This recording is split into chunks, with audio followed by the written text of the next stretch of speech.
última hora porque tiene mala a la niña, pero... Ay, madre.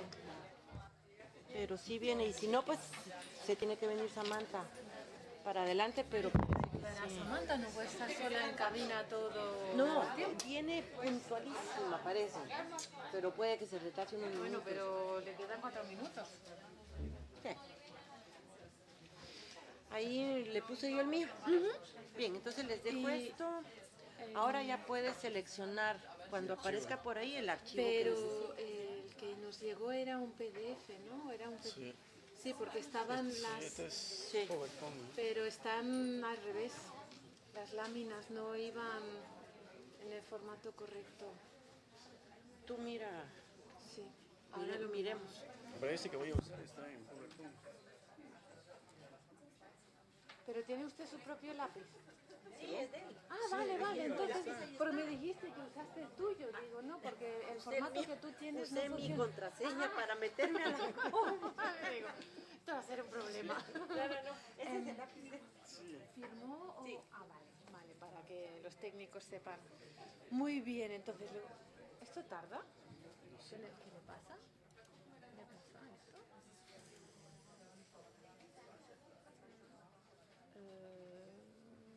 No, ahí hay algo que no funciona porque está en negro. En fin, le voy a explicar, a ver si el sistema... Aquí luego, o sea, ahora no lo va a necesitar, pero después, cuando empezamos con las preguntas y respuestas, las preguntas se harán en francés, en inglés, en alemán, en cualquier idioma. Cualquier idioma y Sí, aquí va, tiene escuchar usted la los versión. auriculares y el canal 7 es el canal que siempre le dará la interpretación al español. Tengo que seleccionar el canal. Es aquí, yo luego le ayudaré, es aquí, ahora lo vamos a dejar apagado porque si no se escucha siempre un poco y yo voy a estar aquí con usted todo el rato, entonces le puedo ayudar. La presentación que voy a hacer yo va a ser en español, la traducirán al alemán y después le tocará. Ah, bueno.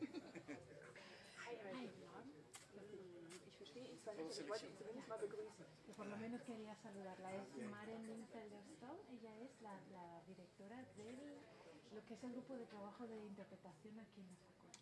Mucho gusto. Y también dirige la conferencia esta mañana.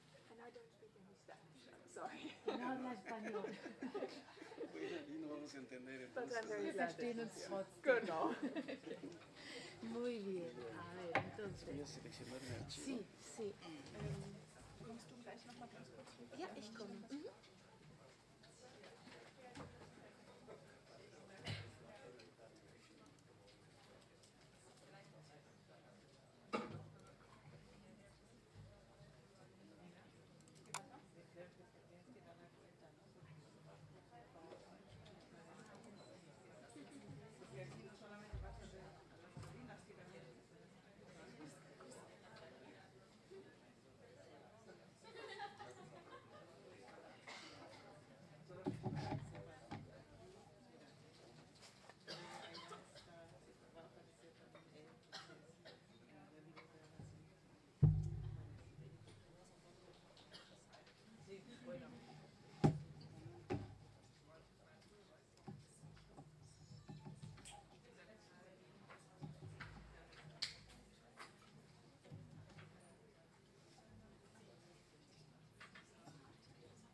Wunderbar. Wenn die Fotos gemacht sind, können wir ja mit der heutigen Freitagskonferenz loslegen.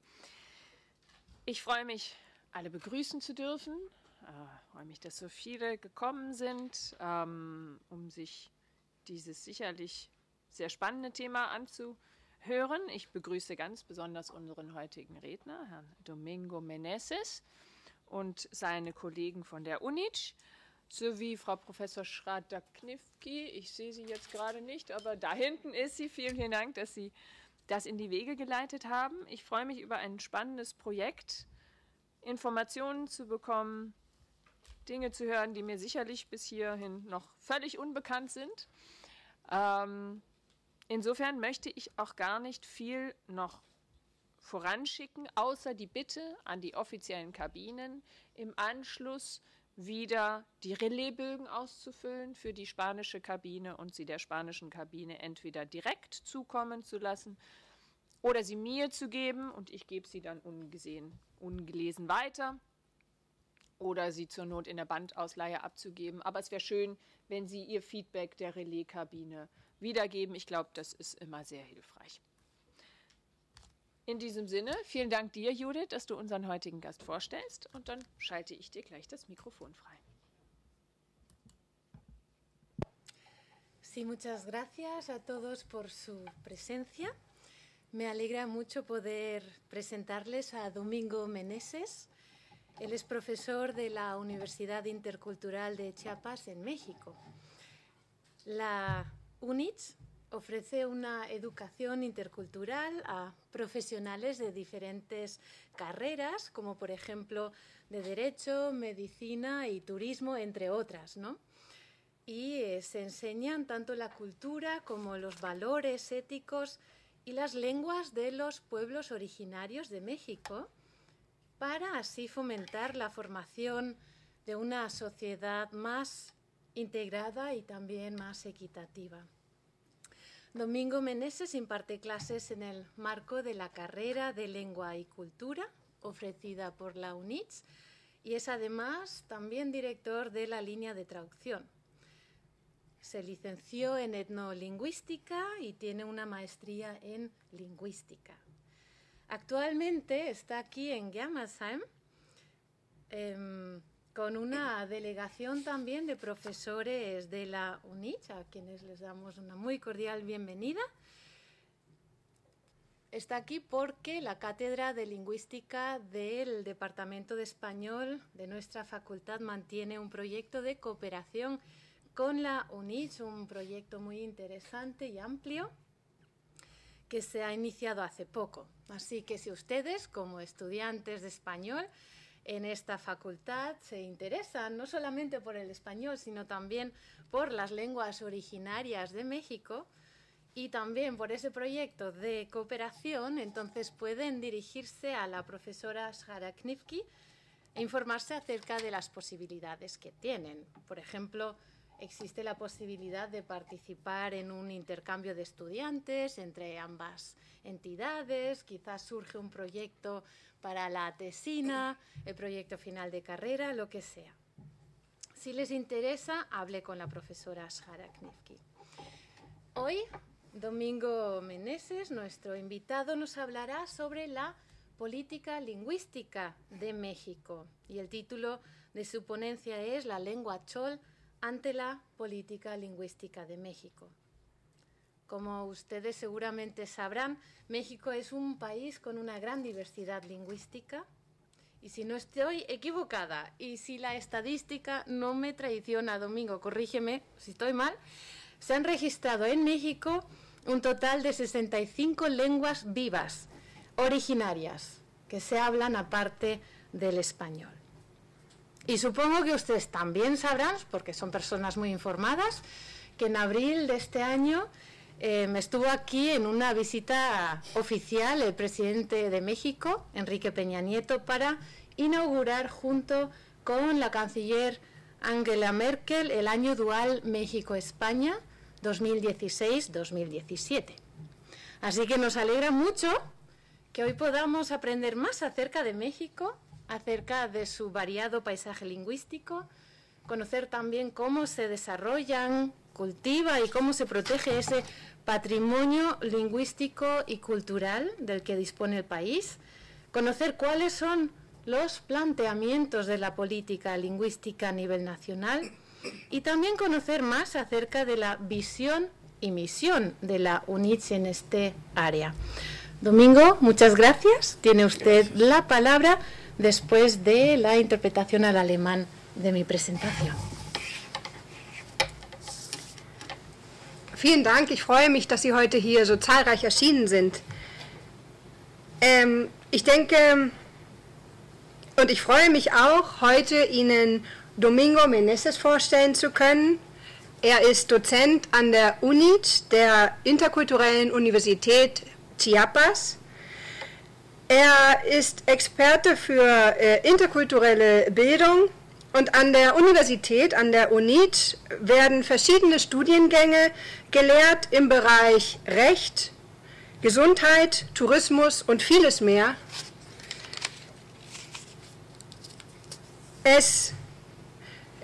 Und alle im Zusammenhang mit der Kultur und den ethischen Werten der indigenen Sprachen Mexikos.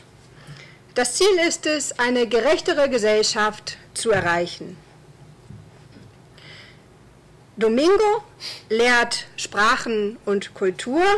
Außerdem ist er Leiter der Abteilung für Übersetzung. Er hat Ethnolinguistik studiert und lehrt Sprachwissenschaft. Der Grund, weshalb er heute eigentlich hier ist eine Delegation, die hier sind, die ich auch gerne ganz herzlich begrüßen möchte, die hier sind, um ein gemeinsames Projekt durchzuführen zwischen dem Fachbereich Übersetzung hier in Germersheim und der UNICH. Es ist ein sehr interessantes und sehr weit gefasstes Projekt. Wenn Sie mehr darüber erfahren möchten, dann rate ich Ihnen, sich an Frau Schrader-Knifke zu wenden. Vielleicht ist auch ein Austausch möglich oder vielleicht können Sie Ihre Masterarbeit über dieses Thema schreiben oder auch eine Doktorarbeit. Für alle Fragen, die Sie vielleicht haben, wenden Sie sich an Frau Schrader-Knifke. Sie wird Sie gerne unterstützen. Heute wird Domingo uns über die Sprachpolitik in Mexiko berichten und seine Präsentation hat den Titel Die indigene Sprache Chol und im Zusammenhang mit der Sprachpolitik Mexikos. Mexiko bietet eine große Sprachvielfalt.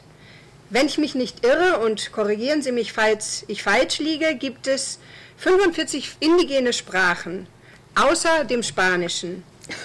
Außerdem war im April der mexikanische Präsident hier in unserem Land, Peña Nieto, und hat zusammen mit Angela Merkel das duale Jahr Mexiko-Deutschland 2016-2017 eröffnet. In diesem Zusammenhang ist es natürlich besonders interessant, hier einen Mexikaner zu haben, um noch mehr über ihr Land zu erfahren. Darüber zu erfahren, wie das Erbe, das sprachliche und kulturelle Erbe der indigenen Völker weiterentwickelt werden soll. Mehr darüber zu erfahren, welche Sprachpolitik es in Mexiko in dieser Hinsicht gibt. Und auch neue Visionen und die Vision der UNICH in dieser Hinsicht kennenzulernen. Vielen Dank und ich übergebe jetzt das Wort an Domingo Meneses.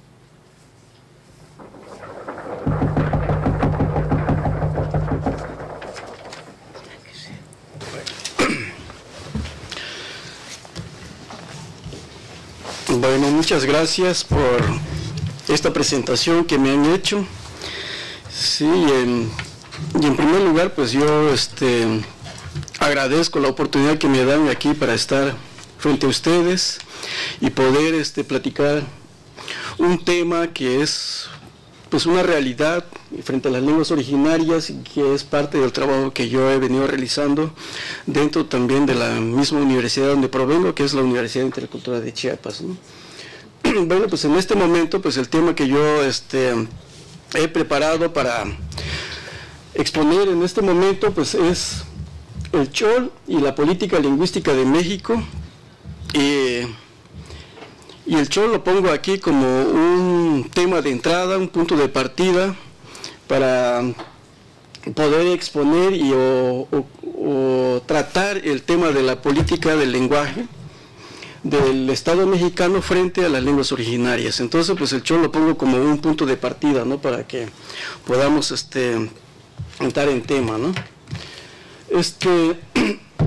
En principio, pues aquí un poco para contextualizar geográficamente, ¿sí? Lo que es el área mesoamericana, que desde aquí, en este corte donde tenemos esta línea, bueno, pues los estudiosos pues han dicho, ¿no? Que esto es el área mesoamericana, ¿sí? Área mesoamericana porque es el espacio geográfico donde se han desarrollado muchas culturas, muchos pueblos, muchas civilizaciones y por lo tanto muchas lenguas, ¿no? Sí, entonces pues es parte de México, más allá de lo que es el centro de México, pues eso es lo que se ha considerado como todo lo que es el área mesoamericana, según Jorge Suárez, que es el autor de este mapa, ¿no? Bueno, en esta región mesoamericana, según Jorge Suárez, dice que hay 14 familias lingüísticas, ¿sí? Y de estas 14 familias lingüísticas, 9 tienen presencia en territorio mexicano. ¿Sí? En realidad, pues en México se reconoce que hay 11 familias lingüísticas, pero del grupo que expone Jorge Suárez son 9 los que tienen presencia en el país de México, ¿no? ¿Por qué? Porque aquí arriba, que Jorge Suárez ya no lo conoce, no lo retoma, como parte del área mesoamericana, bueno, pues existe otra familia lingüística, ¿no? Que es la familia álgica, que todo el resto de estas lenguas pues está en territorio estadounidense, Canadá, y de este lado que es las familias cochinilla humana. Entonces pues todo el resto de esta lengua pues también está en Estados Unidos, ¿no? Pero el resto para acá, bueno, pues hay 9 familias lingüísticas, ¿eh? Y lo que nos compete el día de hoy es que de estas 11 familias lingüísticas que tiene presencia en México, bueno, pues los estudiosos pues han concluido que tenemos 68 lenguas originarias en el país mexicano, ¿no? Sí, de estas 68 lenguas, pues han concluido que tiene 364 variantes lingüísticas, ¿no? Porque cada lengua pues tiene sus variantes regionales, variantes dialectales. Bueno, la suma de toda esta pues son 364 variantes lingüísticas, ¿eh? De la cantidad de lenguas que existen en el país, si pudiéramos hacer un listado de mayor a menor, ¿sí? Tendríamos en primer lugar la lengua náhuatl, ¿sí? Que estaría en este número de 1,5 millones de hablantes aproximadamente, ¿no? Son datos aproximados, ¿no? Pero esta es la cantidad que nos arroja los datos estadísticos, ¿no? Registrados, ¿eh? ¿Sí? Y si es de mayor a menor, bueno, pues pongo el Chol aquí, en este lugar, pues tenemos alrededor de 200,000 hablantes, ¿no? ¿Sí? Este es de mayor a menor. Pues si seguimos la lista de mayor a menor, pues encontramos que hay lenguas que están a un paso de extinción, que están en ese proceso de extinción, ¿no? ¿Sí? En Chiapas, pues tenemos varias lenguas que están en este proceso de extinción. Entonces, pues son algunos de los registros que se encuentran hoy en el país mexicano, ¿no? Pues el ayapaneco es una lengua de la familia Mijezoque, que según el Instituto Nacional de Lenguas Indígenas, pues registra solamente 2 personas mayores hablantes de esta lengua, ¿no? Sí, entonces pues esto quiere decir que dentro de poco tiempo, pues se nos pueden ir estos 2 hablantes. Bueno, pues ahí en ese momento pues desaparece por completo lo que es el ayapaneco, ¿no? Y los demás pues también están en este mismo paso, pues ¿por qué? Porque los hablantes de esta lengua pues son gente adulta, personas adultas, ya los niños, los jóvenes, pues ya no usan esta lengua para comunicarse, ¿no? La lengua de comunicación en sus pueblos, en sus comunidades, pues es mayormente el castellano, ¿no? Bueno, pues entonces esto sería de mayor a menor, ¿no? Un poco para tener el contexto de dónde se habla la lengua maya, porque el chol al que me estoy refiriendo, pues es una lengua maya, ¿no? Sí, una de las 11 familias lingüísticas que yo les había comentado inicialmente dentro del territorio mexicano. Entonces, pues la región maya sería toda esta parte que tenemos de aquí de color amarillo, ¿no? Sí, una parte está en México, pero también otra parte está en Centroamérica, ¿no? Sí. Entonces, aquí sería el territorio maya propiamente, ¿no? Sí. En Guatemala, pues es un país totalmente hablante del maya. Bueno, existen otras familias lingüísticas ahí, pero la mayoría de su territorio, pues es ocupado por esta lengua maya, ¿no? Bueno, lo que es Guatemala, Belice también es parte del territorio guatemalteco, parte de Honduras, parte de El Salvador, pues toda esta parte, pues es la región geográfica ocupada por las lenguas mayas, ¿no? Y en México, bueno, pues más o menos hasta acá, ¿sí?, ocupando básicamente 5 provincias, 5 estados de la República Mexicana, que es Chiapas, que es Tabasco, que es Campeche, es Yucatán y es Quintana Roo. ¿Sí? Lo que es Campeche, Yucatán y Quintana Roo, pues ahí se habla lo que es el maya yucateco, así se le conoce, ¿no? Es una sola lengua que está disperso en estos 3 estados de la República Mexicana, ¿no? Mientras que en Tabasco pues se habla otra lengua maya que pues le conocemos como chontal, pero los hablantes de esta lengua pues claro que no les gusta que le llamen así chontales porque ellos no se reconocen así, porque el chontal es una palabra náhuatl, ¿sí?, que pues los náhuatl pues así lo denominaron, ¿no? Pero ellos se reconocen como los yocotanes, ¿no?, que es la lengua verdadera, ¿no? Y en Chiapas existen 11 lenguas mayas. En total son 12, pero hay una que es de la familia lingüística Mijezoque, entonces el resto, las 11 lenguas, pues es de origen maya, ¿no? ¿Sí? Entonces, pues esto es la región maya como que se le conoce propiamente, ¿no? Pero hay una excepción, ¿sí?, porque hay una lengua maya que no está en este contexto geográfico. Voy a regresar a esta diapositiva, porque toda la región maya es esto, ¿no?, lo que es el sureste mexicano, ¿no? Pero hay una lengua que no está aquí dentro de esta región y es una lengua maya, y está aquí, en esta parte que es el estado de San Luis Potosí, la provincia de San Luis Potosí, al norte del estado de Veracruz, y aquí está una lengua maya que se conoce como el huasteco, o el teneque, ¿sí? Entonces, pues la gran duda pues es cómo el resto está aquí en esta parte, ¿sí?, de América, y hay una parte aquí, una familia, una lengua maya está asentada en esta región, ¿sí?, del estado de San Luis Potosí, ¿no?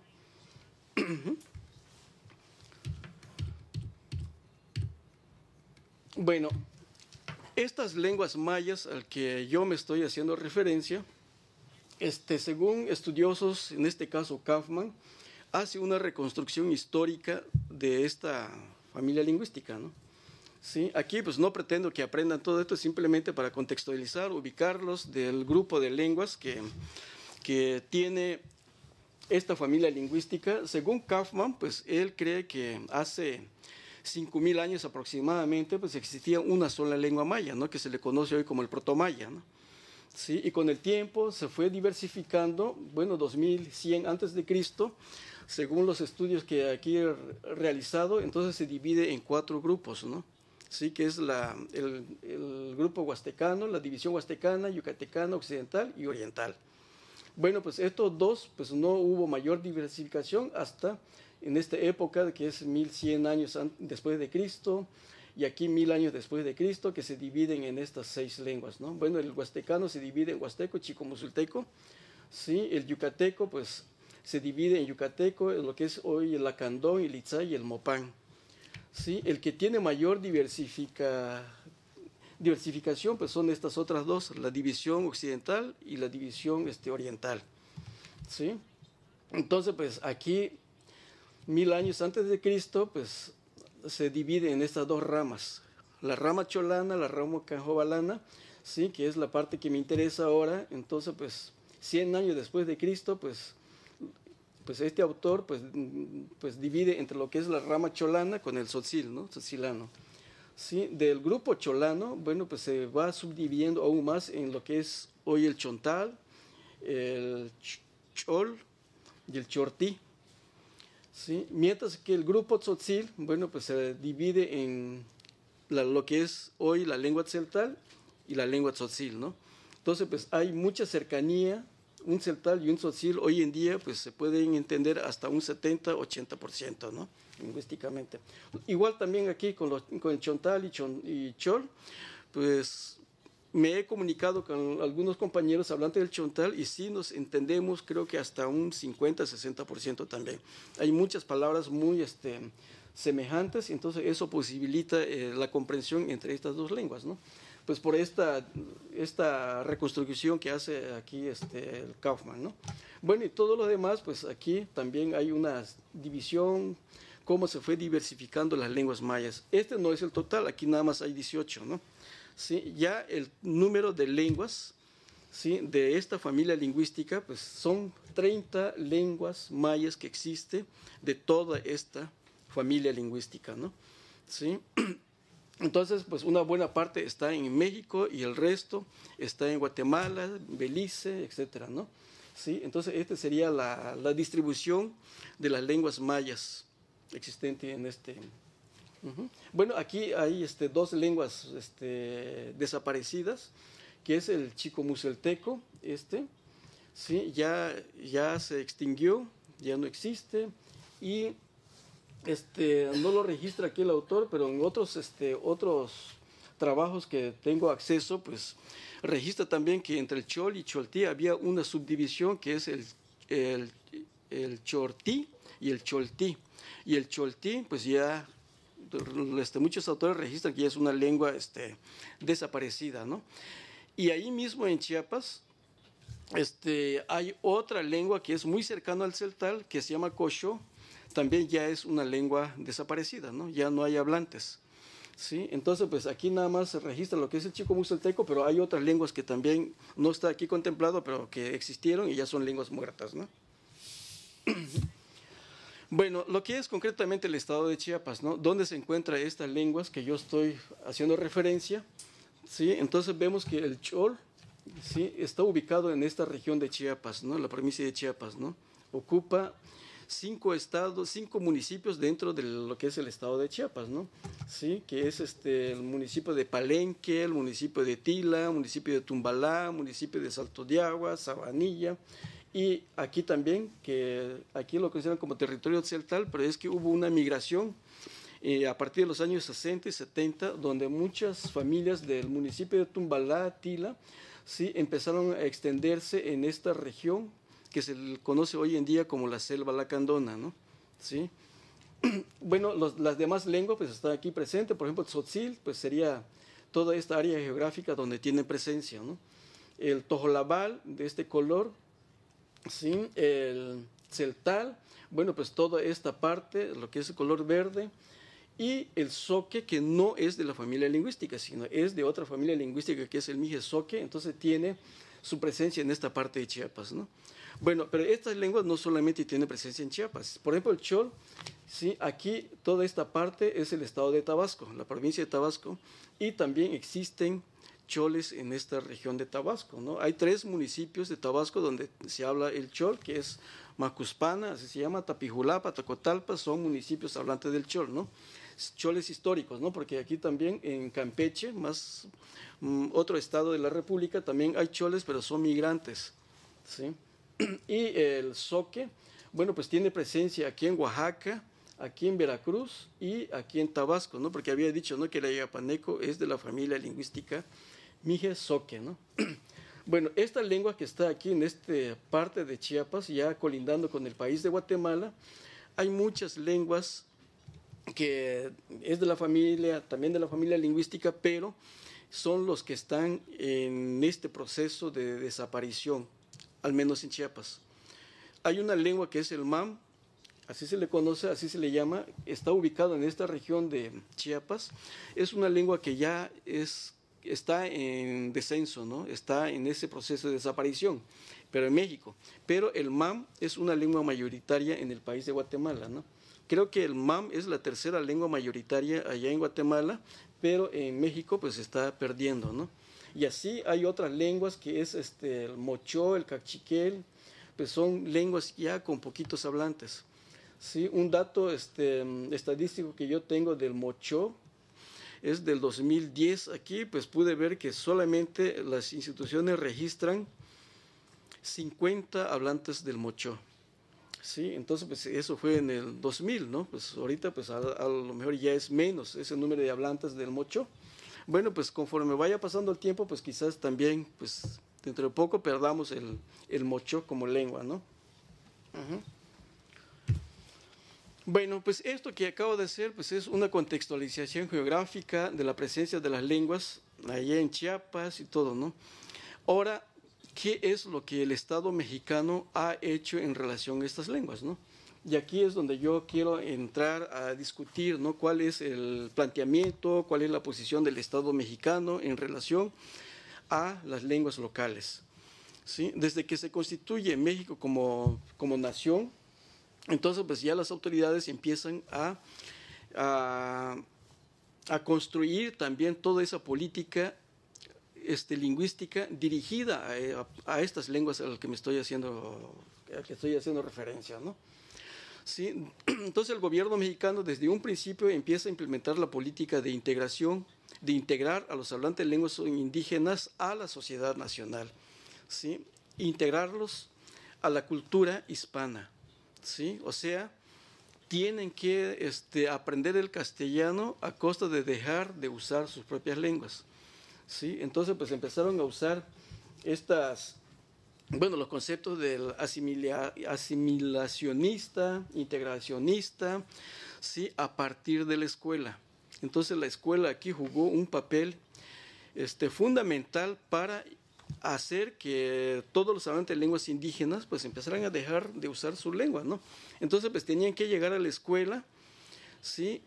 Pero para que aprendan, para que hablen todo en castellano, ¿sí? Y aquel niño, aquel que llegara a la escuela y empezara a hablar en su propia lengua, pues claro que era objeto de castigos fuertes, ¿sí?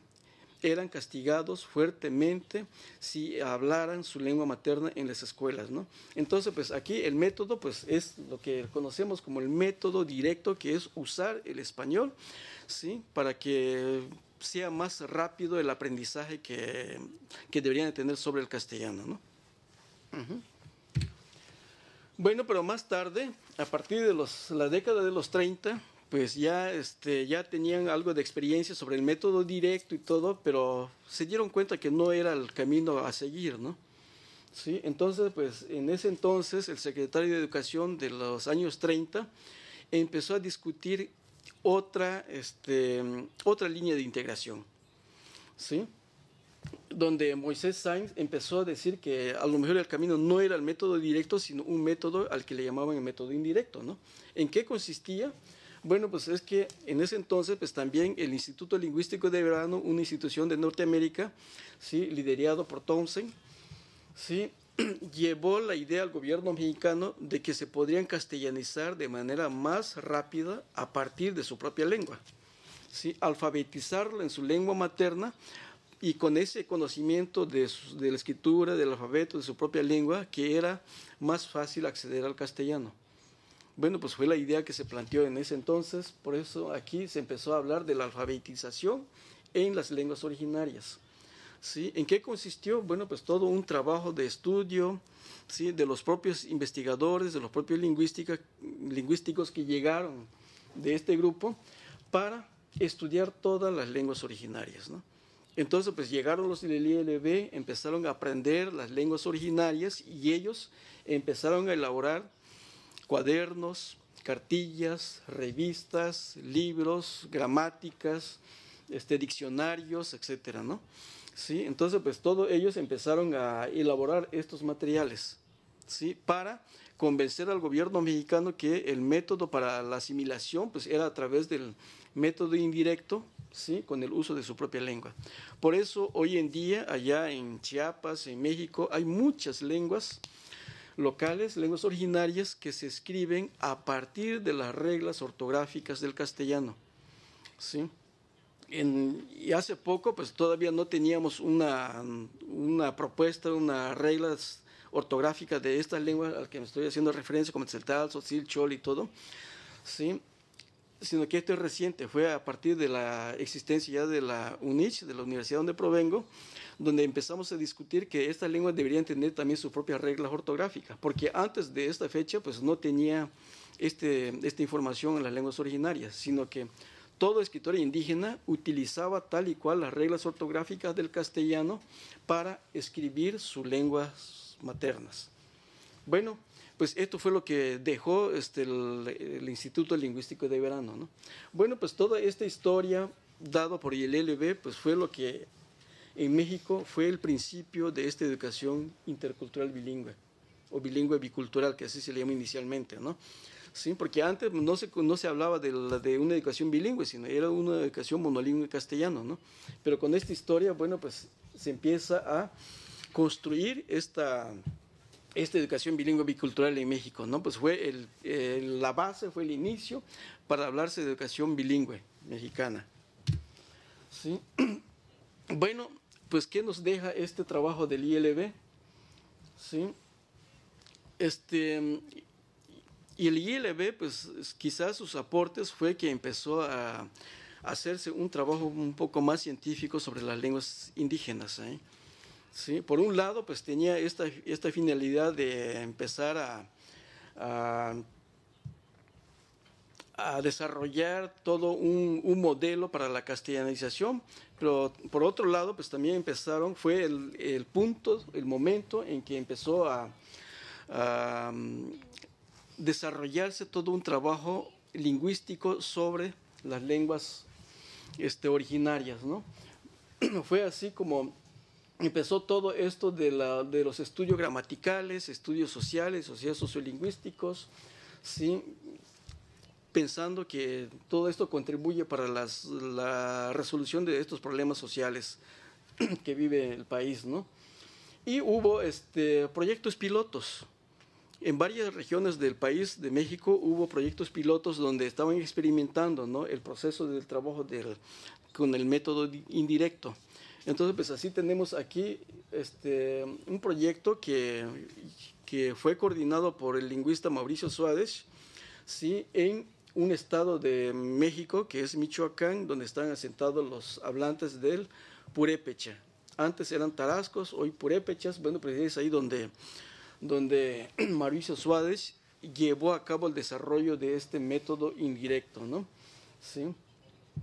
Posteriormente, pues también la misma Secretaría de Educación Pública de México pues empezó a crear este Consejo de Lenguas Indígenas, ¿sí? Un grupo para empezar a desarrollar todo un plan de alfabetización, ¿no?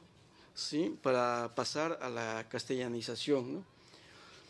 Igual, en este año de 1945, la misma Secretaría de Educación Pública pues también crea el Instituto de Alfabetización en Lenguas Indígenas, ¿sí? Para poner en práctica todo lo que este Consejo de Lenguas Indígenas había elaborado, ¿no?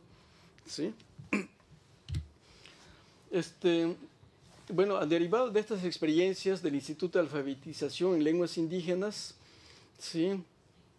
También se van creando otras instituciones. En 1948, el gobierno mexicano crea lo que en ese entonces era el Instituto Nacional Indigenista, hoy es CDI, la Comisión Nacional para el Desarrollo de los Pueblos Indígenas, pero bueno, pues esta institución pues es también para seguir impulsando la castellanización, para seguir impulsando la integración, la asimilación de los pueblos indígenas, ¿no? Sí, y llega en Chiapas, concretamente en San Cristóbal de las Casas, sí, se abre el primer centro coordinador indigenista, ¿no? Sí, lo que es a nivel nacional, pues se abre un centro dentro de Chiapas, ¿no? Para seguir impulsando este trabajo de la integración. Y bueno, esta misma institución, que es el Instituto Nacional Indigenista, continúa con este trabajo a partir de un equipo que ellos mismos formaron, que se les llamó como los promotores bilingües, ¿no? ¿Sí? Entonces la educación pues no era directamente con la SEP, con el Secretario de Educación Pública, sino que es llevada a cabo por esta institución que es indigenista, ¿no? ¿Sí? Bueno, pues para seguir cumpliendo con este trabajo de la castellanización. Bueno, pero a partir de todo este ejercicio que han venido desarrollando y todo, pues hay otros actores también en el país que se celebra el primer congreso, ¿sí?, de pueblos indígenas en 1974, ¿no? ¿Sí? ¿Cuál era la finalidad de este congreso? Empezar a discutir, reflexionar la posibilidad de cómo reivindicar los derechos de los pueblos indígenas, ¿no? ¿Sí? Que es para mantener su identidad, para mantener su cultura, para mantener su lengua, ¿no? ¿Sí? Entonces, pues en ese momento se pronuncia que México debe de fortalecerse, de formalizarse todo lo que es la educación bilingüe como un derecho para los propios hablantes de lenguas originarias, lenguas indígenas. Y así también empieza a haber varias organizaciones, ¿no? Una de las principales organizaciones en México, pues es uno que se llama AMPIBAC, que es la Asociación Nacional de Profesionistas Indígenas Bilingües, ¿sí? Asociación Civil, AMPIBAC, ¿no? Sí, que tenía presencia, bueno, son un grupo de maestros bilingües ahí, que tenía presencia en casi todo el territorio mexicano, ¿sí?, donde ellos defienden que debe de establecerse la educación bilingüe como un derecho para los pueblos indígenas, ¿eh? Bueno, pues fueron retomando, fueron participando muchos actores, intelectuales, profesores, para defender esta posición de que tienen que usarse las dos lenguas dentro de la educación ofrecida a los pueblos indígenas, ¿no? Y bueno, seguido a esto, también en 1978, ¿sí?, se abre el programa de formación profesional de etnolingüística, ¿sí? Aquí solamente fue 2 generaciones. Yo, creo que fui afortunado de ser parte de este grupo, de este programa, porque yo soy egresado de la segunda generación, ¿no? La segunda generación fue del 83 al 87, ¿no? ¿Sí? ¿Cuál era la finalidad de este programa de formación profesional de etnolingüistas? Bueno, pues para que los propios hablantes de las lenguas originarias empezaran a tomar parte del estudio, del análisis, de la reflexión de su propio contexto social, problema social de su pueblo, ¿no? Entonces, pues aquí es para que pues se hagan cargo de estudiar su lengua, su cultura, reconocer su historia, reconstruir su historia y también contribuir en el proceso de educación bilingüe que se está desarrollando en el país, ¿no? Bueno, pues esto fue de los pocos programas que se han desarrollado, implementado en el país para seguir con esta lucha, con este reconocimiento de los pueblos indígenas, ¿no? Ahora, ¿cómo se refleja esta política lingüística directamente en los pueblos, en las lenguas indígenas, ¿no? Bueno, pues esto es algo que también pues podríamos comentarlo en este momento, ¿no? Con toda esta política que el Estado mexicano pues ha venido realizando, pues es fácil creer que de toda esta diversidad de lenguas, el multilingüismo mexicano que existía, entonces pues el gobierno mexicano pues quería uniformarlo, quería que el país mexicano fuera monolingüe en castellano, que todos hablaran el castellano a costa de dejar su propia lengua, ¿no?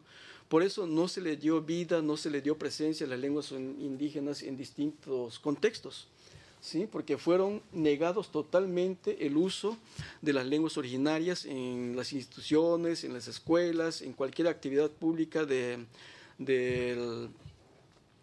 los hablantes de lenguas originarias, ¿no? En las escuelas, pues claro que nunca se aceptó como una lengua de instrucción, ¿sí? Incluso cuando ya estaba con el método indirecto, pues tampoco se empleó las lenguas indígenas como una lengua de instrucción.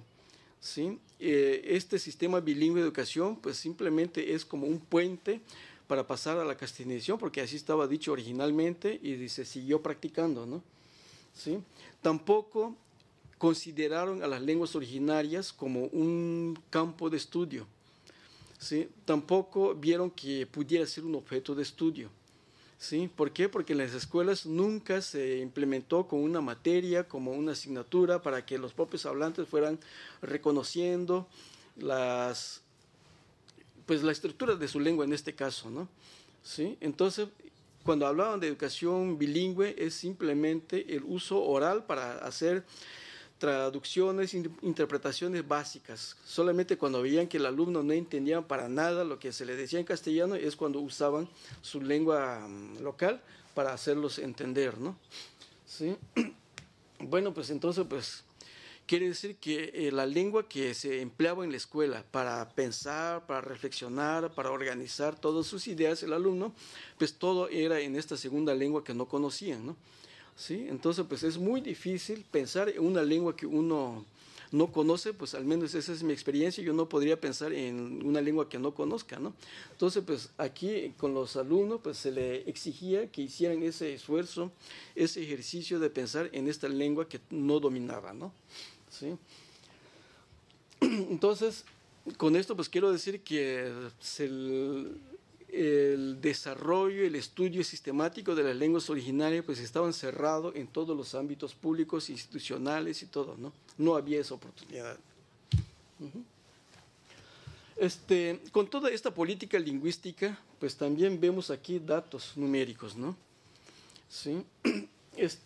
Yo recuerdo que en los 80s, cuando ya yo me empecé a meter también en el estudio de las lenguas originarias, pues los datos estadísticos decían que había alrededor de 20 millones de hablantes de lenguas indígenas en los 80s. ¿Sí? 10 años después, en los 90, pues resulta que en vez de 20, en vez de que incrementara, fuera bajando, ¿no? Se fue bajando aquí, entonces decían que ya eran 15 millones de hablantes de lenguas originarias. En el 2000, ¿sí? 12 millones, en el 2010, 10 millones. Hoy en día se dice que solamente existen 6 millones de hablantes de lenguas originarias en México, ¿no? ¿Sí? Y si es así, entonces pues no sé cuántos millones va a ser de aquí a 10 años, 20 años, quizás va a llegar el momento en que digan que ya no existen hablantes de lenguas indígenas en México, ¿no? Bueno, pero este es el resultado de esta política lingüística de asimilación que existen en México. ¿Sí? No creo que las poblaciones indígenas no están en ese proceso biológico de reproducción, y supongo que sí, ¿no?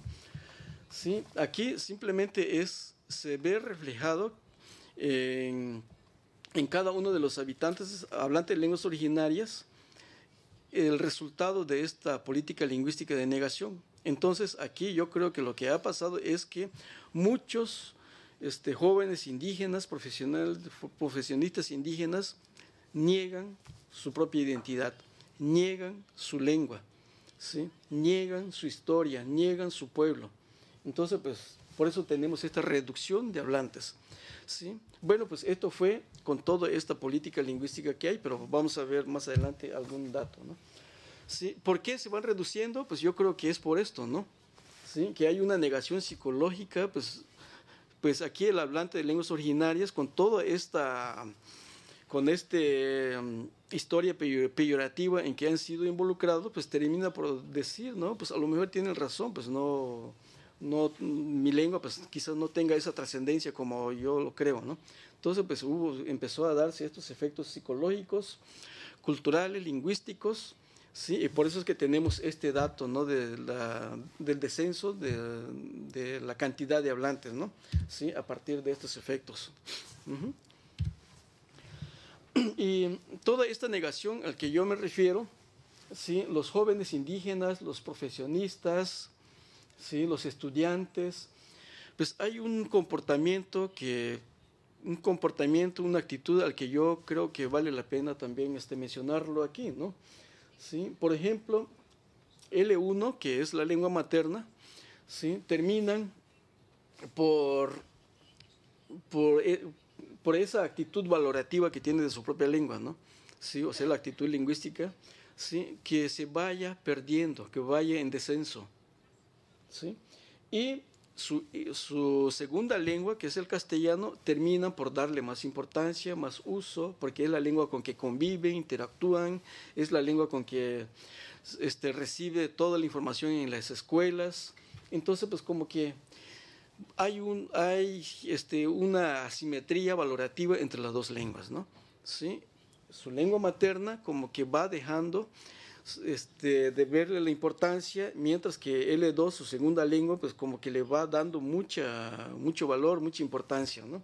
Entonces, pues existe este disparate entre estas dos lenguas, ¿no? Entonces, pues termino encontrando que tanto en Chol, en Tzeltal, Tzotzil, Zoque y todo, pues tienen mayor dominio oral escrito de L2 que en su lengua materna, ¿no? ¿Sí? Y esto es lo que yo veo que es el principio de ese desplazamiento de las lenguas originarias, ¿eh? ¿Cómo es el bilingüismo de estos jóvenes? Pues yo lo trato de esquematizar de esta forma, ¿no? ¿Sí? El bilingüismo entre L1, L2, o sea, lengua materna y segunda lengua, ¿sí? Veo que L1, o sea, su lengua materna, está en descenso, va perdiendo esa habilidad de comunicación en su propia lengua, mientras que L2 pues va cada vez más fuerte, cada vez va en ascenso esa valoración, ¿no? ¿Sí? Entonces, pues tenemos esta asimetría también en cuanto al dominio de las dos lenguas que tienen, ¿no? ¿Sí? L1 pues en descenso, L2 en ascenso, ¿no? ¿Sí? Los bilingüismos al que me estoy refiriendo, ¿no? El dominio de las lenguas originarias, pues yo concluyo que es una lengua que está cada vez más subordinada, ¿sí? Inconsciente, es un bilingüismo transitorio, o sea, temporal, ¿sí? Mientras que el mantenimiento de su segunda lengua, o sea, me refiero a lenguas modernas, pues es un poco más permanente, es más consciente, ¿sí? Y coordinado, ¿sí? Bueno, pues aquí lo que quiero pues es que ¿sí? Los bilingües de lenguas originarias pues mantienen esta actitud de subordinación, ¿sí? Es inconsciente, es transitorio, ¿sí? Y si vemos un bilingüe de lenguas modernas, que alguien hablara las dos lenguas así fuertes, bueno, pues a lo mejor su situación sería esto, ¿no? Va a manejar las dos lenguas a la par, al mismo nivel que el otro, se siente orgulloso, está consciente de la importancia de estas dos lenguas y puede ser un bilingüismo permanente, ¿no? ¿Sí? Mientras que en el otro lado, pues no tenemos esa misma disponibilidad, ¿no? Bueno, pues aquí yo lo ejemplifico de esta forma, ¿no? ¿Sí? La actitud de los hablantes de lenguas originarias frente a los que son hablantes de lenguas fuertes, modernas, ¿sí? Si pudiéramos hacer un ejercicio, ¿no? De visualizar, de tomarle una foto, una radiografía a las lenguas originarias, pues lo esquematizaría de esta manera, ¿no? Frente a las hablantes de lenguas originarias, ¿no? Vemos que una lengua moderna, pues, es cada vez más fuerte, ¿no? ¿Sí? Es dominante, cada vez tiene mayor número de hablantes, hay una lealtad lingüística muy fuerte de estas lenguas, ¿sí? Y lo que yo le llamo la independencia lingüística, hay cada vez más profesionistas que se dedican a estudiar su lengua, hay instituciones formadoras para trabajar estas lenguas, ¿no? Mientras que para las lenguas originarias pues no existe el mismo contexto, ¿no? ¿Sí? Las lenguas originarias pues es cada vez más débil, es una lengua que está subordinada frente a la lengua dominante en este caso, ¿sí? El número de hablantes va a la baja, va en descenso. La actitud lingüística, la lealtad lingüística, pues también cada vez es menor. La dependencia lingüística le llamo aquí porque pues, la experiencia que yo tengo de allá pues, es que la mayoría de los jóvenes hablantes de lenguas originarias frente al castellano, para construir pues una idea, un discurso y todo, a veces lo tienen que hacer primero en castellano y luego hacer su reconstrucción o hacer una versión equivalente en su lengua materna.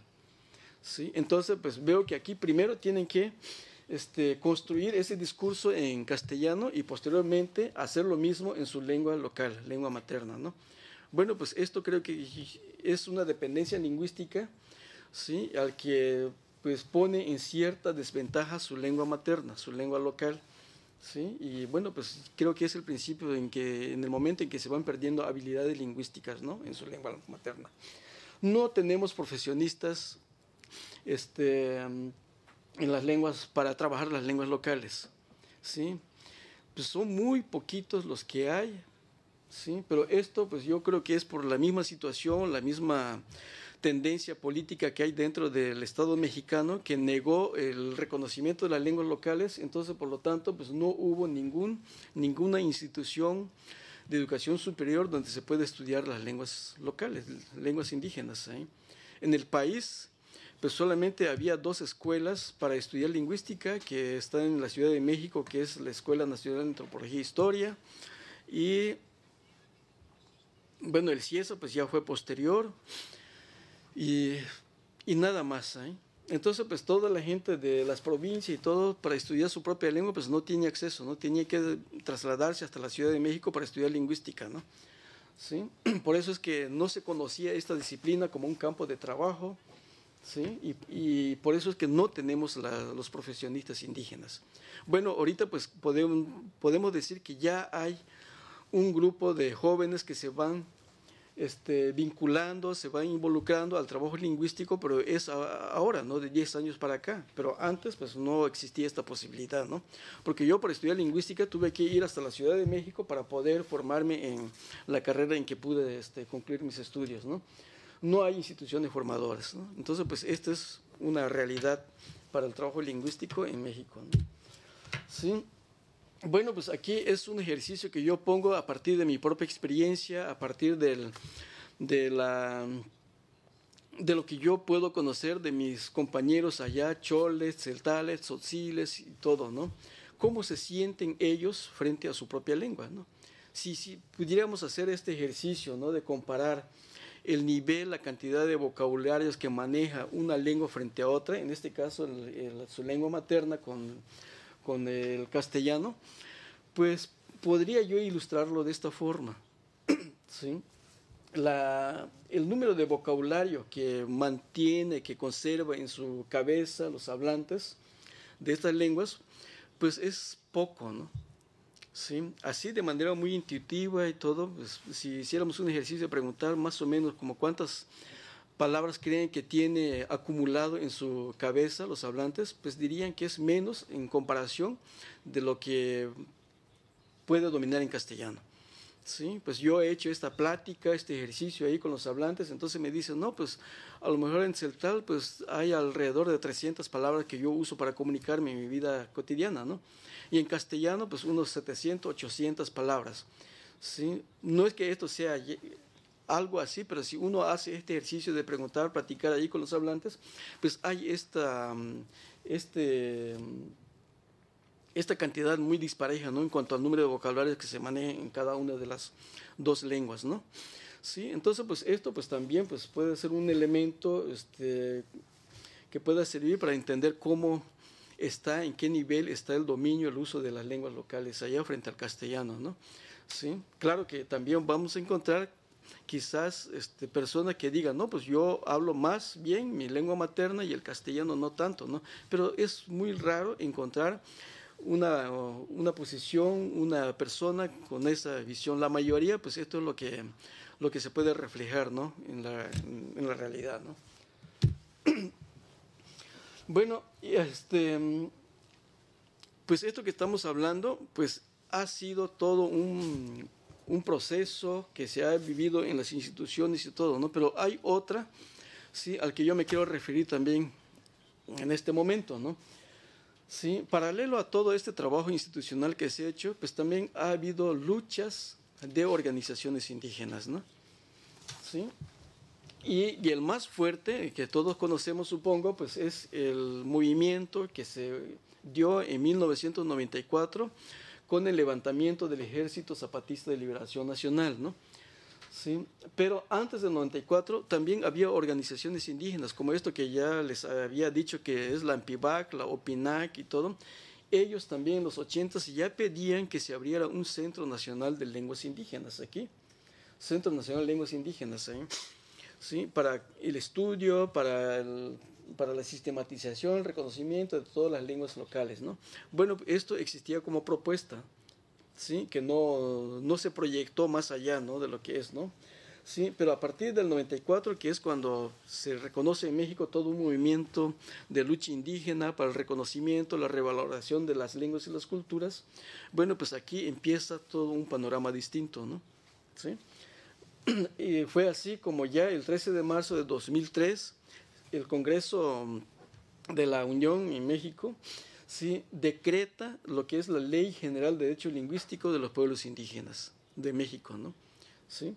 Entonces, en el 2004 se empiezan a crear las universidades interculturales, ¿sí? Y así también pues nace la Universidad Intercultural en Chiapas, que fue decretado en diciembre del 2004, y en el 2005, en agosto del 2005, pues empieza la primera generación de estudiantes en esta universidad, ¿no? Empezó con 4 carreras, que es lengua y cultura, que es comunicación intercultural, desarrollo sustentable y turismo alternativo. Sí, y ya los últimos 4 años para acá se incrementó lo que es medicina con enfoque intercultural y derecho intercultural, ¿no? En total son 6 carreras que tiene la Universidad Intercultural, ¿sí? Y con 4 sedes regionales, ¿no? Que están distribuidas en distintos municipios. Con esto quiere decir que las lenguas originarias ha contribuido mucho para fortalecer la ciencia del lenguaje, ¿no? ¿Sí? Sus aportes de las lenguas originarias a la ciencia del lenguaje, ¿no?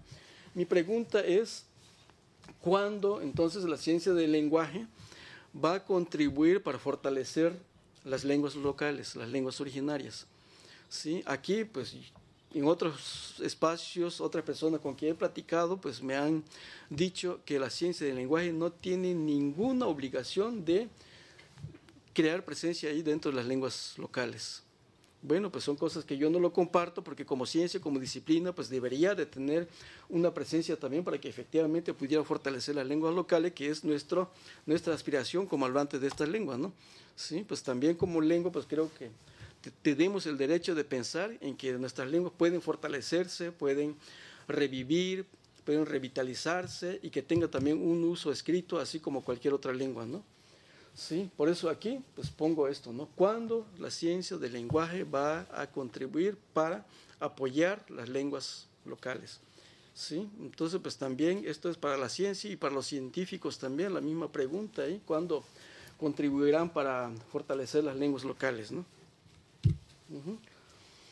Pues esto, la ciencia del lenguaje al servicio de las lenguas indígenas, ¿sí? Todos los conocimientos teóricos que debemos de tener para poder discutir, para poder orientar el asunto del fortalecimiento de las lenguas originarias, ¿no? Porque ahorita allá en Chiapas, en la universidad, Coahuilante de Tzeltal, Tzotzil, Chol, Tojolabal y Zoque, muchos jóvenes pues sí están discutiendo, ¿no? Que quieren fortalecer su lengua, hablan de la revitalización de su lengua, pero todavía no tienen el conocimiento metodológico para empezar a desarrollar este proyecto. ¿Sí? Entonces, aquí pues ya hay esta iniciativa, ya hay esa inquietud. Yo creo que faltaría el complemento metodológico para que empiecen a proyectar ese trabajo de revitalización, ¿no? ¿Sí? Y yo quiero pensar que dentro de poco pues podamos tener un equipo especializado que pudieran coordinar, pudieran asumir este papel de fortalecer su propia lengua, ¿no? Bueno. Entonces, pues uno de los puntos al que yo quiero referirme, pues es esto. A lo mejor una tarea inmediata, pues es pensar qué puede ser la planificación del lenguaje, ¿no? La planificación lingüística, ¿no? ¿Sí? Empezar a discutir desde por qué las lenguas minoritarias desaparecen, ¿no? ¿Sí? Que hay muchas lenguas que están condenadas a desaparecer. diversificar el trabajo lingüístico sistemático con las lenguas originarias, ¿sí? Así como han llegado la política del lenguaje hasta el interior de las comunidades, yo quiero pensar también que para llegar a revitalizar las lenguas, pues hay que internarse hasta el interior de las mismas comunidades. ¿Por qué? Porque ya ha habido un trabajo de desmembramiento cultural y lingüístico desarrollado a partir de las escuelas bilingües. ¿Sí? A lo mejor ahorita pues sería bueno pensar cómo regresar otra vez al interior de las comunidades para que desde ahí empezaran a hacer un trabajo de concientización, de plática, ejercicio, con esto de las lenguas locales, o sea, directamente con los hablantes, ¿no? Porque ahorita pues sí es cierto, ¿no?, que ya hay muchos trabajos lingüísticos, pero creo que está descontextualizado, ¿no? Están básicamente en los centros urbanos, en las ciudades, y con los hablantes pues no, todavía no llegamos a esa parte, ¿no? Pues yo quiero pensar que puede ser una etapa de inclusión a las comunidades para volver a trabajar en conjunto con los hablantes directamente, ¿no? ¿Sí? Porque hay muchos profesionistas, comunicólogos que están ahí en la radio y todo, hablando en su lengua materna, pero siento que también falta trabajo, un trabajo profesional de ese lado, ¿no? ¿Por qué? Porque pues hay muchos conceptos, muchos términos que no tienen su equivalente en las lenguas locales, ¿no? Entonces, pues aquí, con esto que estamos hablando de que no tienen esa valoración fuerte, positiva de su propia lengua, entonces todo esto permite que haya un abuso de los préstamos del castellano, ¿no? ¿Sí? Entonces, pues, cuando un comunicólogo está frente al micrófono, a la radio y todo, pues meten más el castellano, ¿sí?, que es su lengua materna, sea tzeltal, sea tzotzil, sea chol y todo. Y esto, pues, no solamente los comunicólogos, sino cualquiera, ¿no? Pues he escuchado discursos políticos, ¿no?, de hablantes de lenguas originarias ahí, pues según ellos hablando en chol, pero resulta que es más castellano que el chol, ¿no? Sí, bueno, pues esto es común en todos los bilingües que están dedicados en esta línea, ¿no? Sí, quizás otro, yo pensaba que como hay muchas organizaciones políticas, organizaciones productivas y toda esa sistematización, toda esa comunicación, discurso que hay dentro de las organizaciones, pues no lo hacen en chol, no lo hacen en tzeltal, no lo hacen en tzotzil, ¿sí?, sino lo hacen en castellano, aunque todo el grupo sean hablantes de una misma lengua, pero prefieren hacerlo todo en castellano. Y son muy pocas las experiencias que yo he visto que se comunican en su lengua materna. Son muy pocos. Entonces, pues yo creo que experiencias como esto, temas, ideas como estos se pueden ir trabajando poco a poco hasta la profesionalización de los docentes de lenguas originarias, que como ya decía hace rato, pues no lo tenemos por toda gracias, sí, por esta política de lenguaje que ha sido la disminución, ¿sí?, bueno, el incremento del vocabulario en las lenguas locales, ¿no? Bueno, lo que yo decía, pues si ya el desarrollo político del lenguaje y todo dentro de México, pues ha dañado ya buena parte de toda esa conciencia del lenguaje y todo, entonces pues creo que aquí es volver a regresar a las comunidades para volver a reconstruir esa memoria histórica, ¿no?, de cada pueblo, ¿no?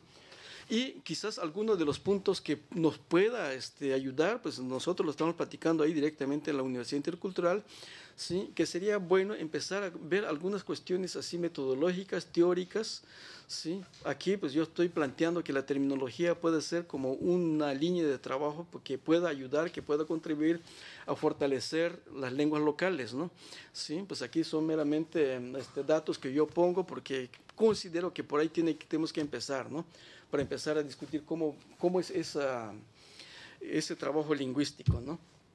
¿Sí? ¿Para qué las terminologías? Bueno, pues esto, ¿no?, para que ya también podamos empezar a discutir conceptos dentro de las mismas lenguas, dentro de cada una de las disciplinas que ya tienen presencia dentro de las comunidades, ¿no? Porque yo creo que a estas alturas pues ya no podemos decir que no podemos o que no haya que discutir conceptos dentro de las lenguas locales. Yo creo que sí. Entonces, pues a lo mejor el trabajo es empezar a crear esas equivalencias terminológicas en ambas lenguas, ¿no? ¿sí? Por eso pongo aquí que las lenguas locales pues hay que verlo como un campo de trabajo también para los propios hablantes, porque eso es algo que no lo han querido ver hasta ahora, pero yo siempre le he dicho, ¿no?, que tenemos que ver las lenguas locales como un campo para poderse desempeñar profesionalmente también, ¿no? ¿Sí? Bueno, pues con esto quiero terminar. Pues esta es una imagen de Palenque allá en Chiapas, dentro de la región Chola. Sí, pues muchas gracias.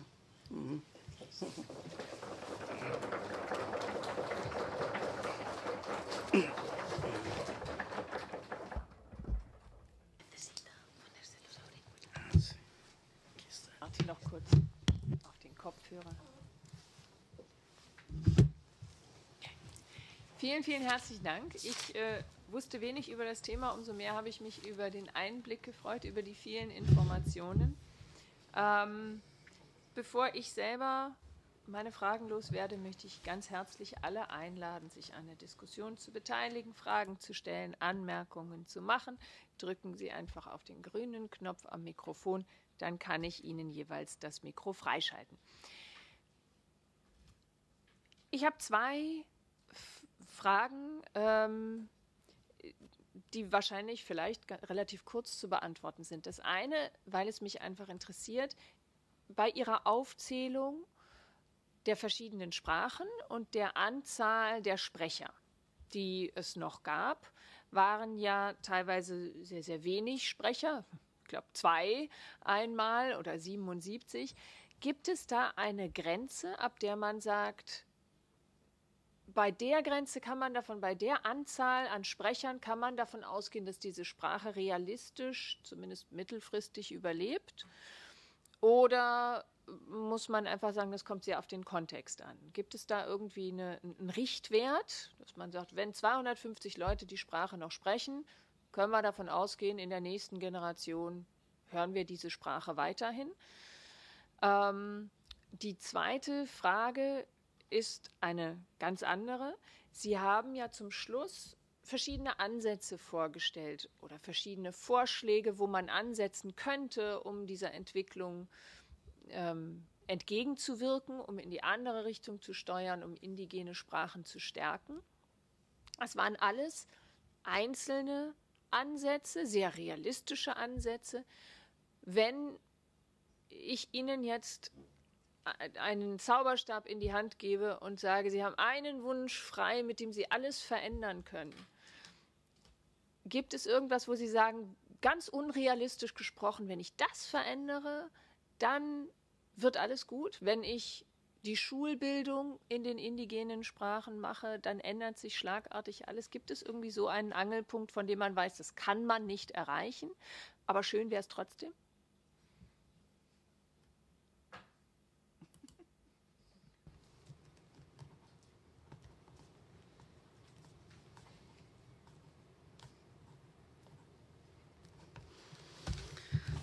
Bueno,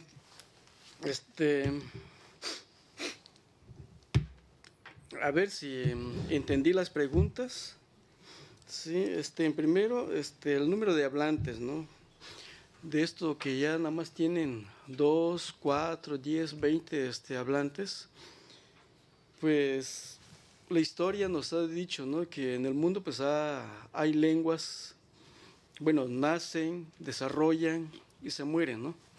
Sí, y yo pues creo que es un proceso natural de la vida de las lenguas, ¿no?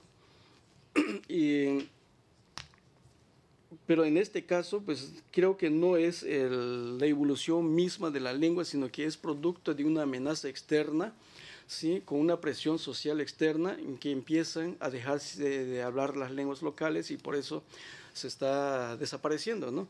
Entonces, en este caso, pues como hay una presión externa, ¿sí?, dudo que viva las lenguas, ¿sí? Ahora, si no tuviéramos esta presión externa, pues a lo mejor el panorama podría ser otra, ¿no? Sí, pero como tenemos este enemigo gigantesco alrededor, entonces cada vez va oprimiendo el espacio geográfico, el pensamiento de los hablantes, entonces pues yo creo que esto pues indudablemente nos está orillando a la desaparición de estas lenguas, ¿no? Y es lo que ha sucedido hoy en día, porque según estudios históricos allá en México, dicen que antes, bueno, en la época de la prehispánica allá en México hoy, ¿sí? Estudios dicen que había alrededor de 150 lenguas originarias. ¿Sí? Hoy en día, pues solamente se contempla 68 lenguas locales. Entonces, pues quiere decir que la historia, a través del tiempo, se ha ido desapareciendo poco a poco la cantidad de lenguas. Entonces, esto que solamente el yapaneco, que solamente tiene 2 hablantes, pues sí veo difícil, ¿no?, que pueda sobrevivir, ¿no?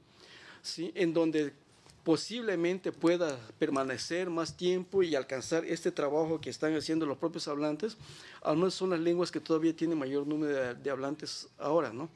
Sí, algo que se me pasó a decir hace rato es que a partir del decreto de la Ley General de Hechos Lingüísticos, de la aparición de las universidades interculturales, o sea, del 94 para acá, sí, hay muchos datos que el mismo INALI ha registrado. ¿Sí? En vez de ir descendiendo el número de hablantes de lenguas locales, según el INALI dice que ahorita también hay un cambio de ese número. Entonces, pues, en vez de decir que hay 200,000 hablantes, no sé, del tzotzil, por ejemplo, ahorita dicen que hay 250, 260,000 hablantes.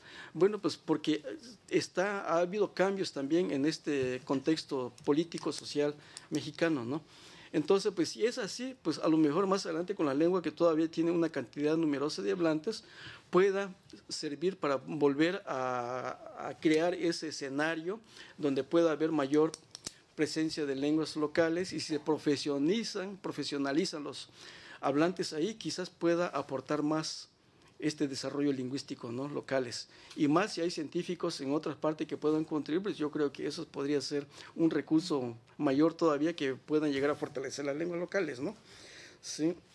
Ahora, ¿qué podemos hacer para contribuir a esto? Pues lo que yo decía, ¿no? Quizás haya más trabajo al interior de las comunidades, acercarse a las organizaciones sociales, políticas que hay ahora, para empezar a hacer ese planteamiento, para empezar a ofrecerle esa opción de empezar a pensar, a discutir, a escribir en su propia lengua, que no lo han hecho, ¿no?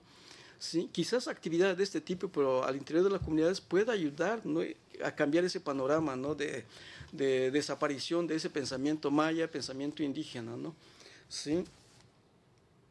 Y si es así, pues podría, ¿no?, hasta llegar a construirse materiales, sí, educativos también, que se pueden implementar dentro de las escuelas. Pero claro, esto va a ser una lucha de largo plazo, no es inmediato, sí, pero yo creo que es proyecto de vida de toda sociedad, ¿no? Y si es así, pues a lo mejor se puede lograr algunas cosas, ¿no? Sí. Vielen Dank. Mikrofon 10. So, ich würde meine Frage gerne auf Russisch stellen. Ja.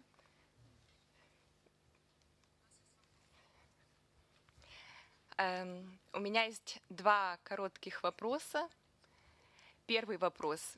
Имеет хоть один из перечисленных вами коренных языков официальный статус в государстве Мексика, например, статус регионального языка? И если нет, то можно ли подобное воплотить в жизнь? Второй вопрос. Получает ли ваш университет какую-то поддержку со стороны международных организаций, например, ЮНЕСКО, ведь эти языки – это всемирное культурное наследие.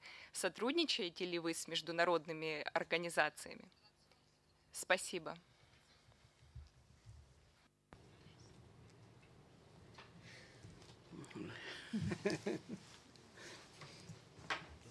¿Qué le podría decir aquí, no? Pues la UNIS tiene su propio presupuesto, ¿no? Y a partir de proyectos ha tenido algunos apoyos también, ¿sí?, dentro del mismo país mexicano, con algunas otras instituciones, ¿sí?, a partir de proyectos, ¿no? Pues estoy pensando en esto de lo que hoy es el CDI, sí, no recuerdo qué otros más ahí, pero ha tenido este recurso en años atrás, sí.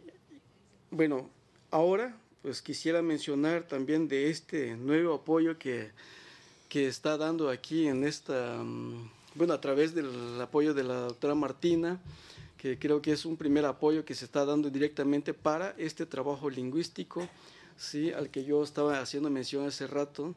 Sí, entonces pues son pocos todavía. Bueno, pues yo creo que es un quiero pensar que sea un principio, ¿no? Para ir fortaleciendo también esta cooperación más adelante, ¿no? Y que pudiera contribuir para toda esta situación lingüística al que he hecho referencia hoy en día, ¿no? Sí, entonces, pues no sé mucho. Bueno, tengo aquí dos compañeros de la misma UNICH que me pudieran apoyar aquí para decir si hay más apoyo de instituciones ahí. No sé, maestra, ¿usted qué sabe, o maestro? Mayuco. Sí, bueno, pues no hay, sería nada más eso, ¿no? Sí, y este es el primer apoyo internacional, ¿verdad?, que se está dando. Uh-huh.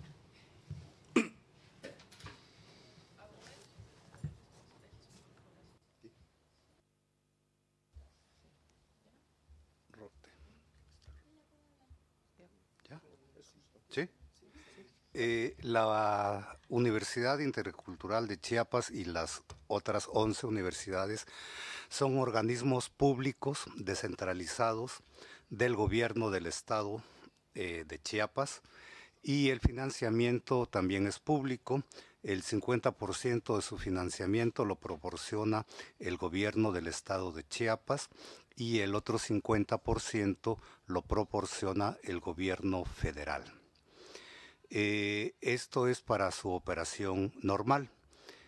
Además, hay apoyos para ciertas acciones que también son proveídas por instituciones públicas del gobierno federal, como es el Consejo Nacional de Ciencia y Tecnología y la Secretaría de Educación Pública a través de los programas de desarrollo institucional y programas de apoyo al personal docente.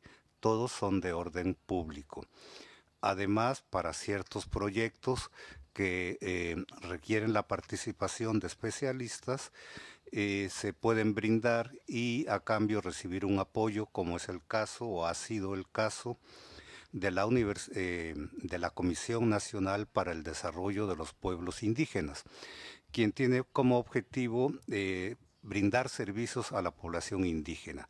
Y si nuestro personal docente y alumnos pueden participar en un proyecto de desarrollo, esas acciones están financiadas, pero exclusivamente para ese proyecto. Es decir, no hay un financiamiento internacional, sino en el caso de acciones muy concretas. En el caso en que estamos ahora nosotros aquí, es un proyecto financiado por el Departamento Académico de Alemania, con un objetivo concreto, y cuando alcance el objetivo, concluye el proyecto, concluye el financiamiento. Esta es la manera en que operamos.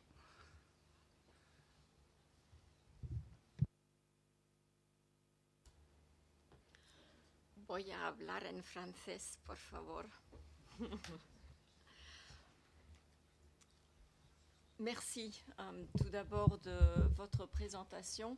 J'avoue que j'étais totalement ignorante de la diversité linguistique, non seulement du Chiapas, mais du Mexique.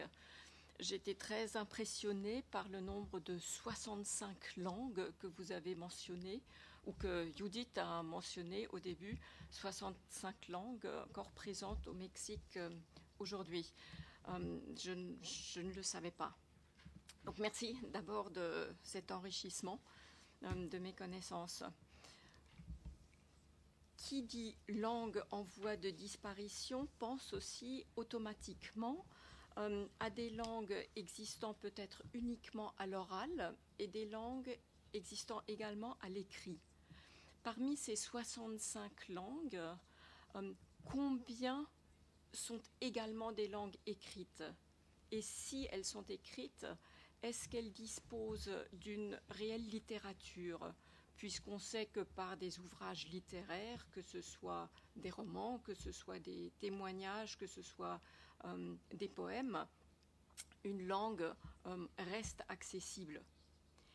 Et s'il s'agit de langues qui sont uniquement orales et qui en plus sont en voie de disparition, est-ce qu'il y a des projets quasiment ethnographiques qui ont déjà été mis en place, dans la mesure où, avec les moyens technologiques modernes, on pourrait aller voir les locuteurs restants de cette langue, les enregistrer, les faire raconter leur biographie pour avoir accès à cette langue. Je vois très bien ensuite la possibilité, à partir de ces enregistrements, de faire une transcription écrite, de faire traduire cela, d'arriver comme à un fascicule en bicolone, à gauche la langue d'origine, à droite la traduction en espagnol, avec, en dernière de couverture, un CD-ROM sur lequel on pourrait entendre la version originale. Avec cette diffusion d'un récit biographique, je pense qu'on pourrait avoir un certain nombre de personnes qui brusquement s'intéresseraient à cette biographie et par là même à la langue dans laquelle cette biographie a été racontée, puisqu'on sait que la langue, c'est également une identité. Voilà, donc est-ce que ce type de projet est concevable ou existe déjà? Et puis, parlant et pensant à mon petit CD-ROM ou à donc la version orale d'une langue, est-ce que vous pourriez nous faire entendre la langue Tchol, puisque vous semblez être locuteur, si j'ai bien compris, de cette langue? Vous l'avez transcrite, vous avez transcrit Gracias en Tchol. Donc, je n'ai absolument aucune idée comment ça se prononce. Est-ce que vous pourriez nous, donc non seulement nous lire ce que vous avez écrit sur le transparent, donc Gracias en Tchol, mais peut-être nous faire entendre, donc il n'y aura pas de traduction bien sûr, mais juste entendre la sonorité de la langue Tchol. Merci. Désolée d'avoir été un peu longue.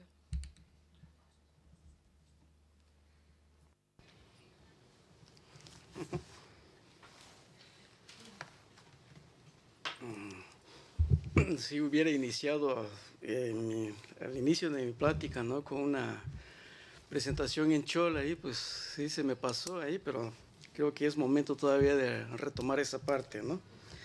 Sí, ¿cuántas lenguas escritas dice? Me pregunta usted, ¿no? Pues a partir de todo este movimiento, luchas sociales que ha habido, pues es notorio, ¿no?, que muchos pueblos también les ha llegado hasta en su conciencia de la importancia de esta lengua, ¿no? Sí, porque yo en el 94 hasta el 96 estuve participando en un proyecto de la Dirección General de Educación Indígena allá en México, en donde en ese momento la institución tenía un proyecto de elaborar materiales bueno, textos, libros de textos en las escuelas, ¿no? Entonces, pues ahí en ese momento en todo México se habían trabajado 40 lenguas originarias, ¿sí? Y entre esas, pues también el Tchol, ¿no?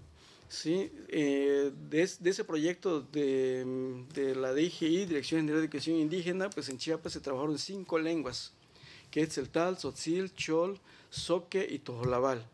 ¿Sí? De las 12 que había se trabajaron 5, ¿no? ¿Sí? Entonces, pues,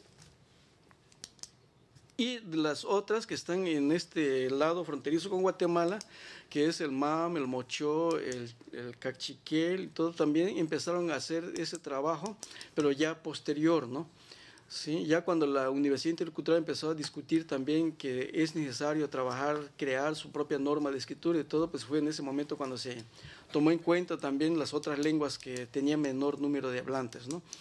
¿Sí? Entonces, pues hay un renacimiento de esta visión de encontrar la importancia de su propia lengua para convertirlo como un trabajo más profesional, ¿no? Y sobre estas lenguas que existen allá en Chiapas, allá en San Cristóbal concretamente, está el Tzeltal y Tzotzil, que es su área territorial, geográfica. Bueno, pues ahí sí se ha producido mucho material, ¿sí? Se han trabajado cuentos, leyendas, poemas, hay varios poetas ya, Tzeltales, Tzotziles, Choles y todo, que han desarrollado ya esta línea de trabajo, ¿no? ¿sí? Bueno, pues quizás todavía no es mucho la cantidad como uno quisiera, pero ya empieza a haber ese equipo, ¿no?, profesional que empiezan a crear poesía, pero ya con una estructura más formal, sistemática y todo, ¿no? Sí, bueno, pues creo que va en ascenso ese grupo, sí, y yo quiero pensar que esto vaya a continuar también para que podamos pensar, ¿no?, en esa proyección que usted me dice aquí, ¿no? Sí, y trabajos así más antropológico, etnográfico y todo, sí, de los propios hablantes, pues todavía estamos en esa fase inicial. Ya empieza a haber 2, 3 ahí que se dan esta tarea, ¿no?, de empezar a construir todo ese análisis de todo ese significado cultural que tiene su propio pueblo, ¿no?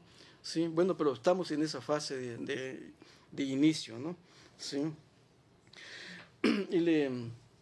Ile humpechan sabuchi kul wilayi. Bien chignan kubik pusikal che umbanyan ilatilatiohlel comme kobu wakule ilatila lumal manik waki ahnyemon inchan ni kubin chignyel pusikal wilayi chan umbanyan tilatiohleli mikuk anyachi wokolish la wile ilayi tilatiohlel chan utsata uchiyan chichan ilabaki anyatilaye nko ko machimani ko hule yon ilayi kobu wakuleli inchan Mixup ti chan hali cham ni chan bachi ile waba kachi benyoni. O colisha wele. Gracias.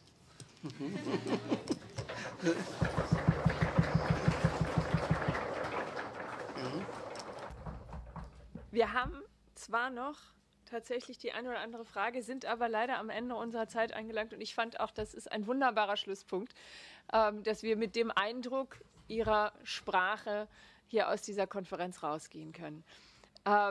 Ich danke Ihnen für den sehr, sehr interessanten, sehr detailreichen Vortrag, aus dem, glaube ich, auch viele Ideen auch für andere Bereiche mitgenommen werden können. Ich danke allen, die hier waren, an der Diskussion beigetragen haben, den Technikern und natürlich auch der spanischen Kabine, den anderen Kabinen, die heute auch, glaube ich, eine ordentliche Aufgabe hatten.